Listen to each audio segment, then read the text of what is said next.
In the Antares galaxy, Earth Station 454 hung amongst the stars. It appeared to be a deserted laboratory complex. It's all very odd. Perhaps they abandoned ship for some reason. Oh, like the Marie Celeste. No one ever knew what happened to the crew. It was the Daleks. The Daleks? Well, you don't think the Daleks are here, do you? Oh, I hope not. Back on Rosemariners, Rugosa was showing Colbert the wonders of the Rosarium. Smell one of the flowers. Oh, he's disgusting. Colbert was suddenly aware that he was being overtaken by the rosebush. Commander, it has hold of my arm. Exactly. We shall return to Rosa Damascena and we shall be the lords then. The universe. Hi everyone, TARDIS Guy 123 here, and today I'm going to be reviewing a lost story. This is the Rosemariners by Donald Tosh. It is a story that was never made during the Second Doctor's era. It was originally planned, but I think the war games took up too much space, so it ended up being scrapped, unfortunately.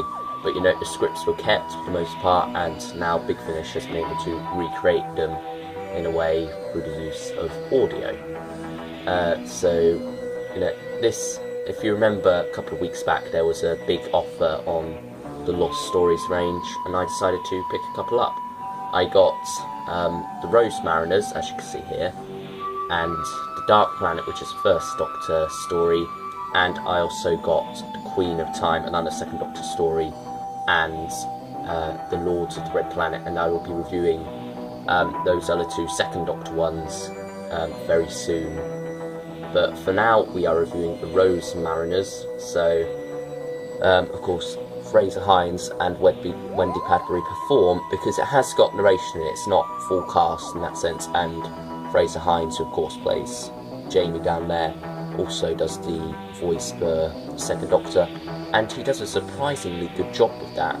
And you know, you think he'd do an okay imitation, but actually, when you think about how long he worked for and whatnot, he does do a very good imitation of that voice, and it's not uncanny. Obviously, you can tell it's Fraser at times, but there are certain times when he does do that voice very well, and he gets the tone very much right. He kind of like says it in the same way that Patrick Troughton would have said it at the time, and that's all very good. So he does a wonderful job of that. And also down there you've got David Warner as Biggs and Clive Wood as Rugosa.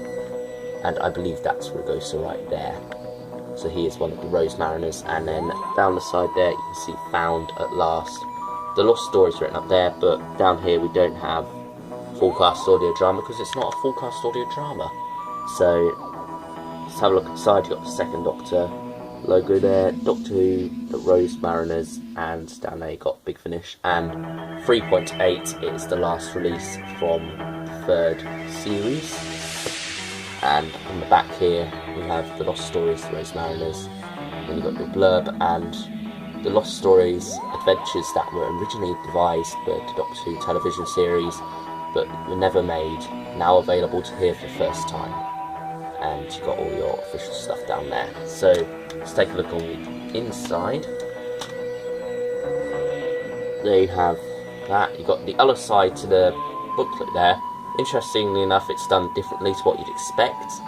I guess, I'm not sure what it's trying to imitate, to be honest, but it's nice to have something different, I guess, rather than just different logo and different text. And if you like that, you can always use that. I personally prefer the other side, but anyway, on this bit here, you've got disc 1 and disc 2, parts 1 and 2 on disc 1, and parts 3 and 4 on that.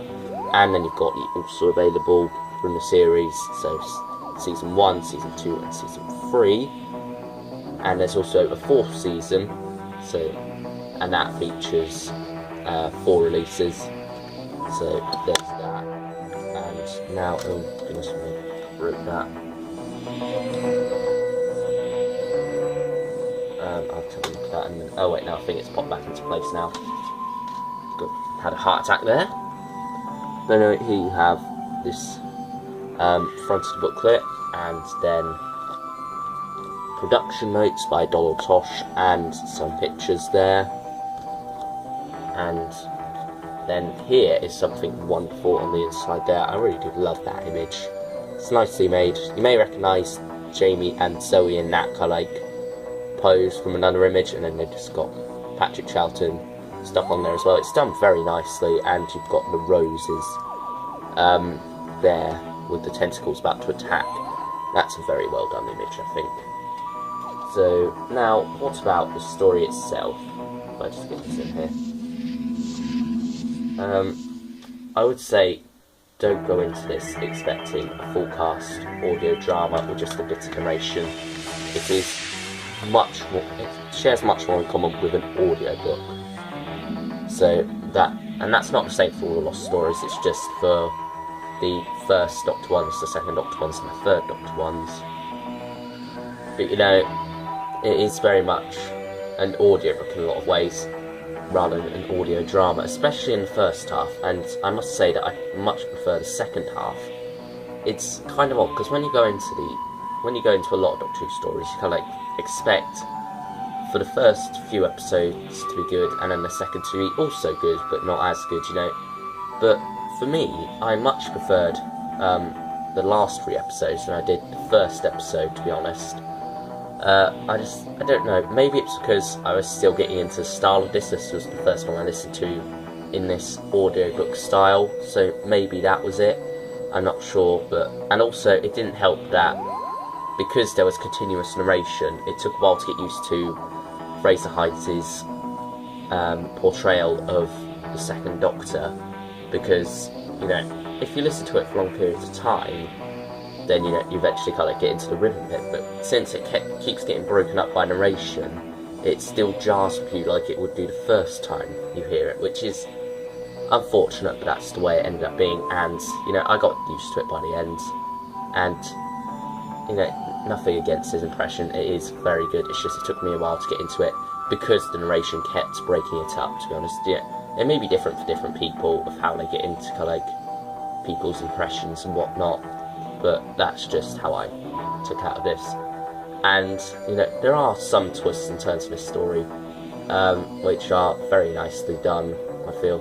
Yeah, they're not kind of like amazing, they don't kind of like twist the story on its head and you think, oh my goodness, this means that, all that stuff before me, so totally different now. It's nothing like that. It's just kind of like a nice simple twist which gives the story a bit more energy to push it through until the end. And the ending is a bit disappointing. You can kind of predict what's happening. It's not overly predictable to the point where you get a bit bored, but it is, you know, if you think hard enough, you can work out what's happening. And it's a bit rewarding, I guess, but at the same time, it's a slightly disappointing ending.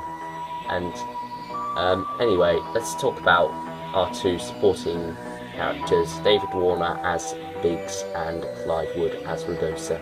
And I believe Clyde Wood also plays the other Rosemariners as well. But anyway, you know, it's they are very good. Apparently Biggs was supposed to be 3 characters at first in the original TV story, and I feel that might have worked a bit better. Maybe as 2 characters, I think, would have been best, because it just kind of like feels a bit empty as it is, but David Warner does a good job as Biggs, I feel. He does a very good job with that character. He's not an overly complicated character, and he doesn't really fit in with the trend. He more fits in with the trend of supporting characters, not base leaders that you see, but other supporting characters that you see in this Patrick Troughton era. Even though he is a base leader, he doesn't really fit in with that kind of like leader Clem role where they're not really accepting of the Doctor. He's very accepting of the Doctor, Biggs is, so that's nice, that's a nice little change. And then Clive Wood as Rugosa. Rugosa is a wonderful villain. He's got this soft yet menacing voice, and I feel he does a very good job with that role. It's such a wonderful voice, to be honest. It works very well, and it has that menace to it, and it very much feels like he's hiding something all the time. And there's that moment towards the end of towards the end of part 3, where I feel his performance is at its zenith. It is a really good performance right there at the end of part 3, and he just has some wonderful lines given to him by Donald Tosh. It all comes together very nicely for his character. So overall, the Rosemariners, you know, for what it is very good. Don't come into this expecting what you'd normally get from Big Finish. If you listen to the Companion Chronicles, it may be like that, I think, except it's got a bit more cast members to it, and it isn't really told from the perspective of the characters. That it's more kind of like just told, they're just serving as narrators as well as their characters, rather than their characters looking back on something that's happened. So, The Lost Stories, The Rosemariners, it's quite a nice story. I would have liked to have seen it made, but as an audio drama it works very well. I will give it an 8 out of 10. And I'd say, yeah, pick this one up. Maybe wait till it goes on offer again. They probably will have another offer. But overall, The Rosemariners, 8 out of 10. Very enjoyable story for what it is. I hope you enjoyed this review, everyone, and I will see you all next time. Bye, everyone.